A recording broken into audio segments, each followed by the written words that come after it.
In this lecture, we'll look at HTML forms. HTML forms is used to accept user inputs and send to the server for processing.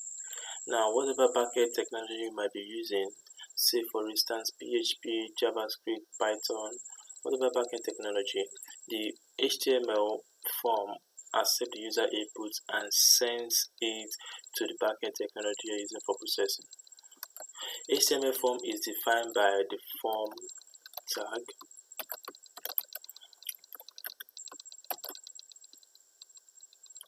and within this form element there are other elements. HTML form element basically holds other input elements like text field, radio buttons, submit buttons, and then label elements also. So we'll take a look at each one of them. Alright, the first element we have here is the label. So we have label, and within this label we can have a text, say first name,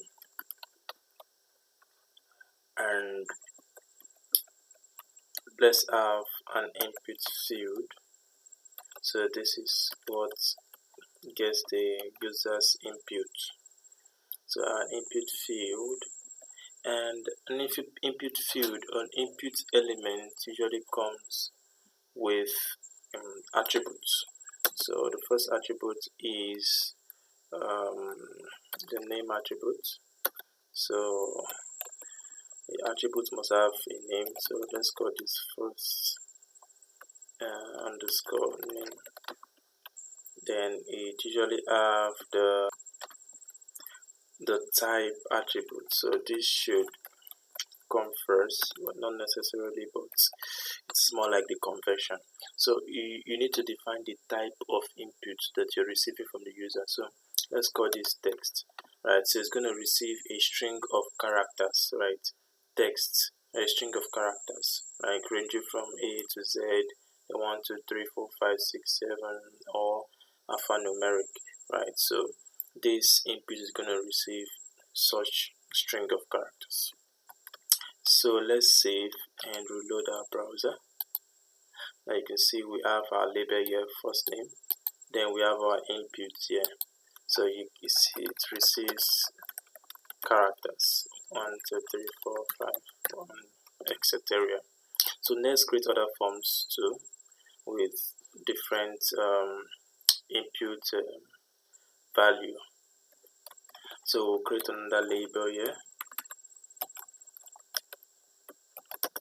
and have last name or last name,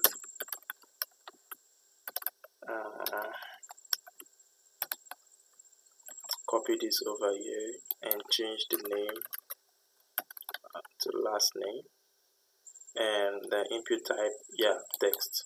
So we could also have another field. Let's copy this over here.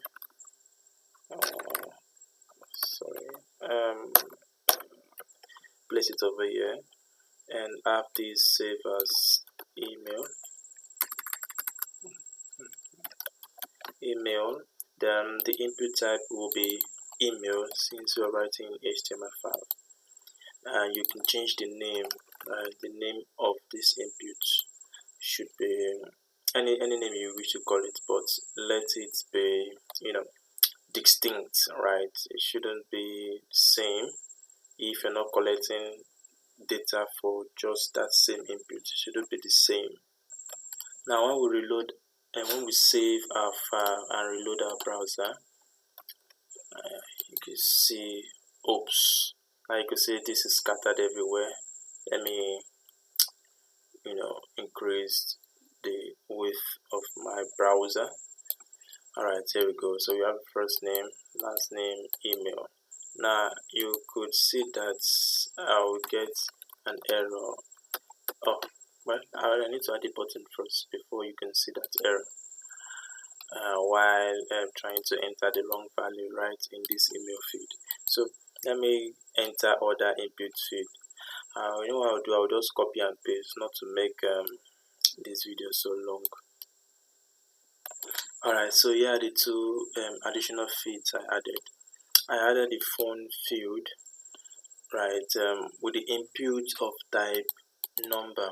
Now I can't enter any other character except for numbers right within this field. So save, and it's right here. You can see I try to enter W,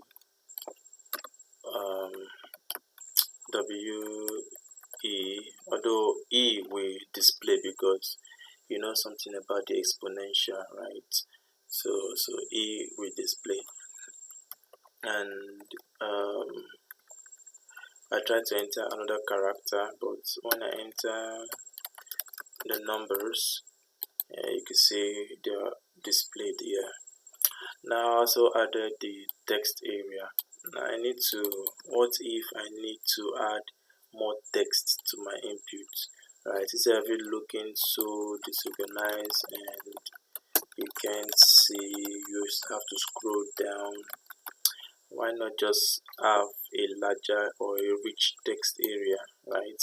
So this text area provides us with enough space to have more text, right, and more characters, right? So you can enter a bunch of characters here and just keep giving you this nice feeling and dropping over to the next line.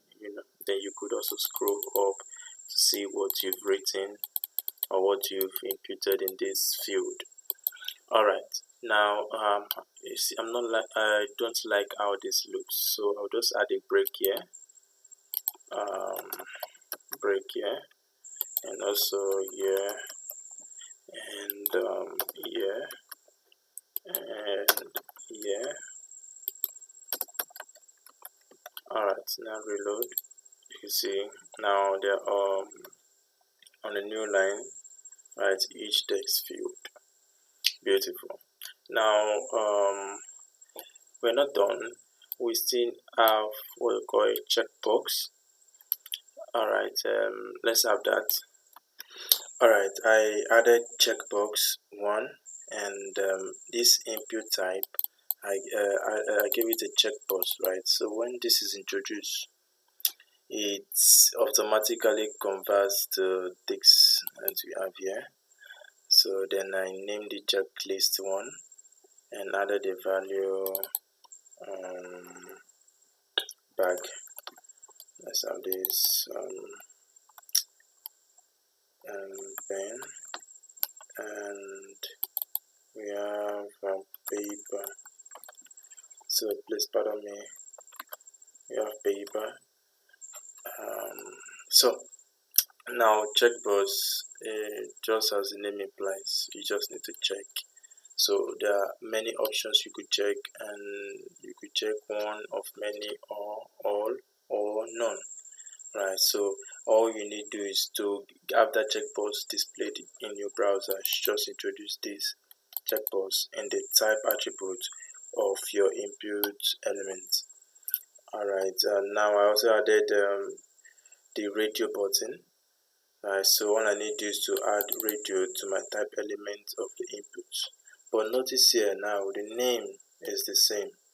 Now what if I change this name and I add let's gender 1. Now you notice something in the browser, right? So when I click this, I can select multiple, which shouldn't be so. The radio button should be to select one of many, right? So if you want this to be just one value that will be gotten from this particular gender or this particular feed area, right? So what you need to do is rename this. So let these radio buttons have the same name, right? So you're either picking one of these two, right? It could be this or it could be this, right? So let's have a value. So it also has a value which will be submitted to the back end for processing, right? So this will be male, and here will be female, right? It should be alright. I added this label, male label, and a female label, so that we could have it this or this. Now you could either choose either this or this, one of the two, right? So you could have many radio buttons, but as long as their names remains the same and identical, then you could just choose one of the following options you have there. Alright, now we'll go straight to form buttons, right? So it begins with the input tag type. You give it a different type on which will be submit. So to submit the form, we need a button to submit the form. When we click on it, then we have the value. Let's call this submit, and so save and reload. Alright, we have a submit button here. So when I click this form, it says redirecting back. It's not going anywhere because we've not added the location where our form should be submitted to for processing. Now within this form tag, the form start tag, we will need to add an attribute called action, right? So this action tells the browser where the form should be submitted to, right? So say for instance we have action, we have process.php as our backend script, right? So when I hit this submit button, let me reload, and it say could not be found. So when I hit the submit button, it sends this form data, all of this name element, pardon me, all of this value, right? It sends all of this value from this input to process.php to be processed. Now there are methods you could use to send this input. Now we have the get and the post method. Now this is not safe, particularly if you are using it for login and some secured form input. But if you are basically doing a search, yes, you could use the get method, but mostly we use the post method because we submit things to the server. So we use the post method to ensure that our input is secured, right? So let me go back and reload and enter some data here. Now you can see I've entered the domain email. Click. Now you see I get this error because my input type is email, so it's expecting an email, input. So what if I said e@e.com and it's the submit? Now it's trying to send to